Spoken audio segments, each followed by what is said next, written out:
नमस्कार। ओम आराधना चैनल में आपका हार्दिक स्वागत है।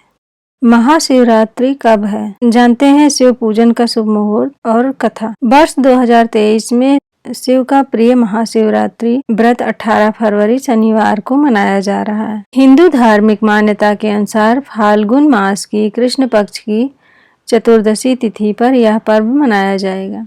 तो आइए जानते हैं महाशिवरात्रि पर्व के बारे में।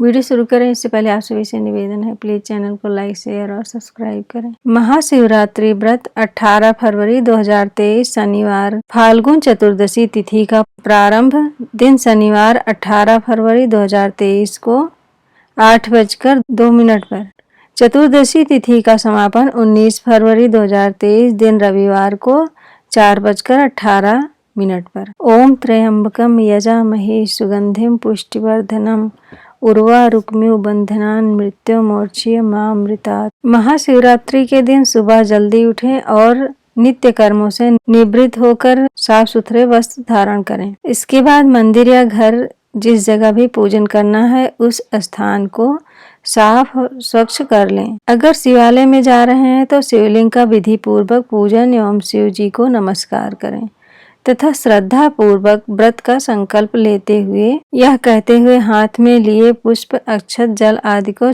चढ़ाने के पश्चात यह मंत्र पढ़ें। ओम त्र्यंबकम यजामहे सुगंधिम पुष्टिवर्धनम उर्वारुकमिव बंधनान मृत्युर्मोक्षीय मामृतात्। हे देवों के देव, हे महादेव, हे नीलकंठ, आपको नमस्कार है। हे देव, मैं आपका शिवरात्रि व्रत करना चाहता हूँ। हे देवेश्वर, आपकी कृपा से यह व्रत निर्विघ्न पूर्ण हो और काम क्रोध लोभ आदि शत्रु मुझे पीड़ित न करें। भगवान शिव की प्रतिमा पर जलाभिषेक या पंचामृत तथा गंगा जल से स्नान कराते समय ओम नमः शिवाय का उच्चारण करते रहें। तत्पश्चात सफेद आंकड़े के पुष्प, स्वच्छ और साबुत बेलपत्र अर्पित करें। सफेद चंदन अथवा गोपी चंदन से शिवलिंग या प्रतिमा को तिलक लगाएं। शिव जी को सफेद आंकड़े के पुष्प अर्पण करते समय शिव स्तुति का पाठ करें या महामृत्युंजय मंत्र का जाप करें। भांग, धतूरा, फल, मिठाई, पान, इत्र अर्पित करें और दिन भर भगवान शिव का ध्यान करें एवं स्तुति करें। सायंकाल या रात के समय में पुनः शिव जी का विधिवत पूजन अर्चन करें। रात्रि जागरण में शिव भजन, मंत्र, श्लोक, स्तोत्र, चालीसा आदि का पाठ अवश्य करें। अब सुनते हैं महाशिवरात्रि व्रत कथा। महाशिवरात्रि व्रत कथा के अनुसार चित्रभानु नामक एक शिकारी था। जानवरों की हत्या करके वह अपने परिवार को पालता था। वह एक साहूकार का कर्जदार था, लेकिन उसका ऋण समय पर ना चुका सका। क्रोधित साहूकार ने शिकारी को शिव मठ में बंदी बना लिया। संयोग से उस दिन शिवरात्रि थी। शिकारी ध्यान मग्न होकर शिव संबंधी धार्मिक बातें सुनता रहा। चतुर्दशी को उसने शिवरात्रि व्रत की कथा भी सुनी। शाम होते ही साहूकार ने उसे अपने पास बुलाया और ऋण चुकाने के विषय में बात की। शिकारी अगले दिन सारा ऋण लौटा देने का वचन देकर बंधन से छूट गया। अपनी दिनचर्या की भांति वह जंगल में शिकार के लिए निकला, लेकिन दिन भर बंदी गृह में रहने के कारण भूख प्यास से व्याकुल था। शिकार खोजता हुआ वह बहुत दूर निकल गया।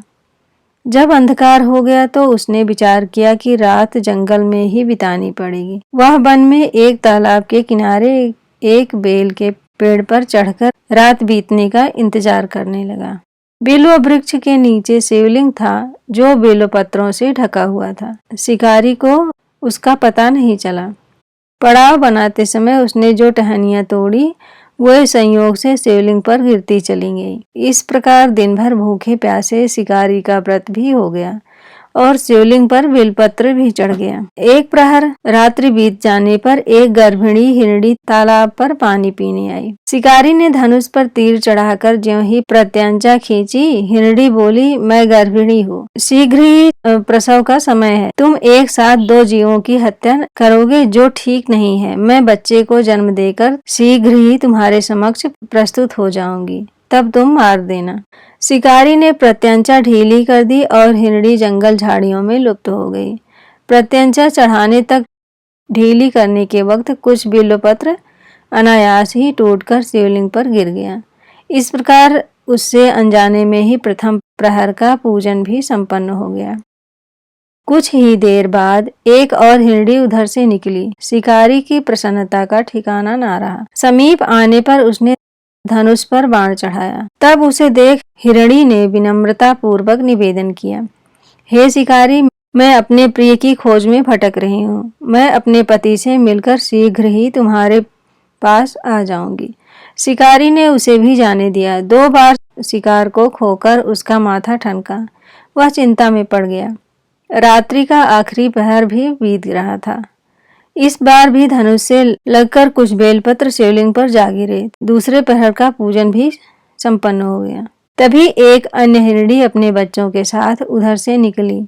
शिकारी के लिए यह स्वर्णिम अवसर था। उसने धनुष पर तीर चढ़ाने में देर नहीं लगाई। वह तीर छोड़ने ही वाला था कि हिरणी बोली, हे शिकारी, मैं इन बच्चों को इनके पिता के हवाले करके लौट आऊंगी। इस समय मुझे मत मारो। शिकारी हंसा और बोला, सामने आए शिकार को छोड़ दूं? मैं ऐसा मूर्ख नहीं। इससे पहले मैं 2 बार अपना शिकार खो चुका हूँ। मेरे बच्चे भूख प्यास से व्यग्र हो रहे होंगे। उत्तर में हिरणी ने फिर कहा, जैसे तुम्हें अपने बच्चों की ममता सता रही है, ठीक वैसे ही मुझे भी।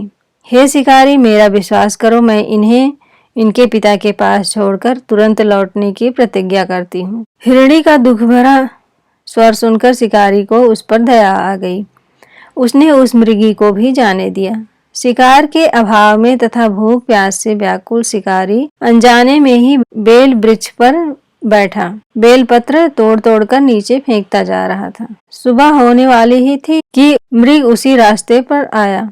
शिकारी ने सोच लिया कि इसका शिकार वह अवश्य करेगा। शिकारी की तनी प्रत्यंचा देखकर मृग विनीत स्वर में बोला, हे शिकारी, यदि तुमने मुझसे पूर्व आने वाली 3 मृगियों तथा छोटे छोटे बच्चों को मार डाला है तो मुझे भी मारने में विलंब न करो, ताकि मुझे उनके वियोग में एक क्षण भी दुख न सहना पड़े।